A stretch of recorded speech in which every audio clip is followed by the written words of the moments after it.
So what do you suppose all this is about? Well, this is about video blogging, and I've been threatening to do this for a while. To say that I feel comfortable about this would be an understatement. I don't. As a matter of fact, this first effort may be fairly pathetic. So if you think it's pathetic, leave a comment in the down below and let me know that it was pathetic. If you think it was okay, then maybe spare my feelings, and that'll encourage me to go on and do some more episodes. So I'll come back at the end of this little sequence that you'll see here. There's a little surprise buried in there, and I'll provide a little bit more context. So in the meantime, hopefully you haven't already clicked away.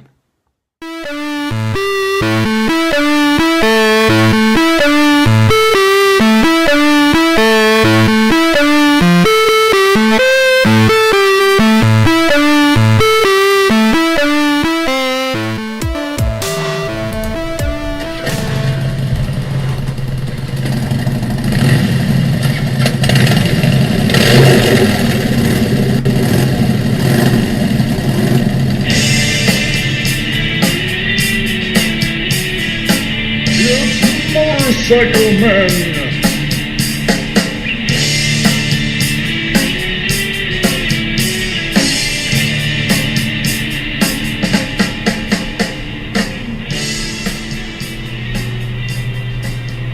All right, joining me now here on the Motorcycle Men podcast, all the way from you're up in Toronto, you said? That's correct.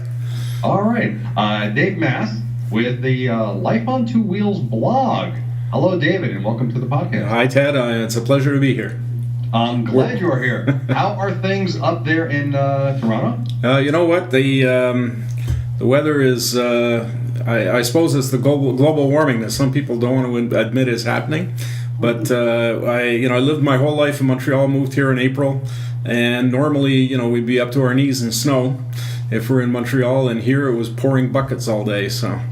I guess that's a little blessing in disguise, I suppose. Well, that was one of the things I was counting on when I moved here. I thought, I'm going to get to do some winter riding. So, I have never been to Toronto in relation to the northern coast of the United States. I'm not really quite sure where that is. Is that in Ontario? Yeah, it's right. It's pretty much due north from Buffalo, right across Lake Ontario. Alrighty then. And that's a big lake, so it's a little bit like the ocean. You can't see Buffalo when you stand in Toronto. Nobody wants to see Buffalo anyway. So that was kind of an auspicious or inauspicious start, depending on the point of view you take. And I have a few notes to guide me in my reflections here, my thoughts really. So the first thing is, obviously, what you saw there was a podcast interview that I did with Ted Kettler. I was his guest. Ted and some of his buddies have a motorcycle podcast called Motorcycle Men. It's at motorcyclemen.us.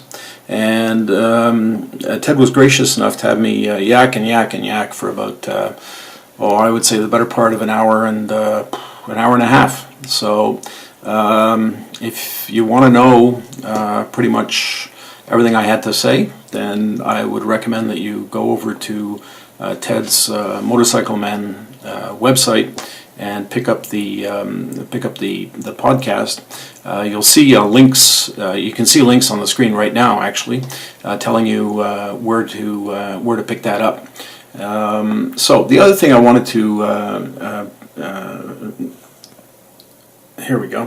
The other thing I wanted to say is, there's that old saying that every day you should do something that scares you, and there's no doubt in my mind that the thought of doing video blogs, really kind of freaks me out, and blogging in the beginning kind of freaked me out.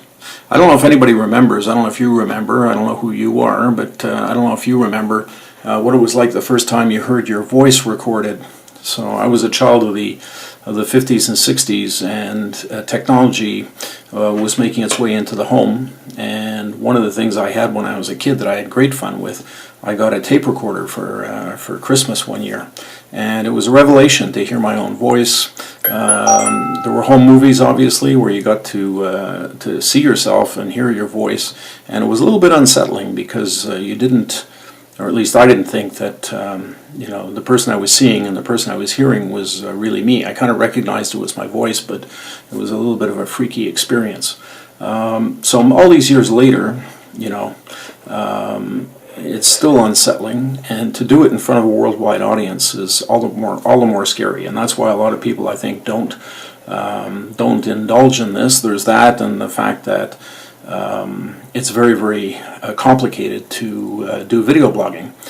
You've got to be like your own little Hollywood studio, because I don't have a cast of thousands helping me out. I don't have talented video editors, so it's all up to me. So the whatever I do is because I did it. No one else is doing it for me. So it's scary. It freaks me out, but for some reason I feel compelled to do it. And why do I feel compelled to do it? So I feel compelled to do it because I have this need, this creative desire. There was a time early in my life when I thought, when you're kind of casting around and thinking, what am I going to do for a lifelong career? And in my heart, I think I would have wanted to be a creative individual. I don't know what exactly, but I think I might have gone into the creative side of advertising or something like that, assuming I had the skills, of course. But my fear was I wouldn't make any money at that, and I ended up doing the practical thing and becoming a lawyer. But all my life I've kind of had this desire to be creative. And so that's one reason that I write. It's a reason that I started the blog to a degree, that and wanting to share information and help the public out. So I guess the way I see this initiative, this video blogging initiative, is that I get to become I get to reach out to you, my audience, and I get to be creative. And I almost see it as a necessity. The YouTube is increasingly becoming kind of the TV for the 21st century. Network TV doesn't dominate the way it did, and to the extent that people have interesting video blogs, something worth saying and something worth seeing, then people will come and see that. And it's a little bit like the difference, in another century, would you sit in your farmhouse and never go out, or would you occasionally go into town and meet people? So it's about embracing the community. I can't really put it in more elegant terms, and to be honest, as you can see, I haven't really found my voice. I haven't really found my comfort zone in relating to my audience. So hopefully that happens as I do more of these, unless, of course, they bomb terribly, or I find that my video editing skills aren't up to the challenge. So there's probably going to be at least one more episode. Let's do it one episode at a time.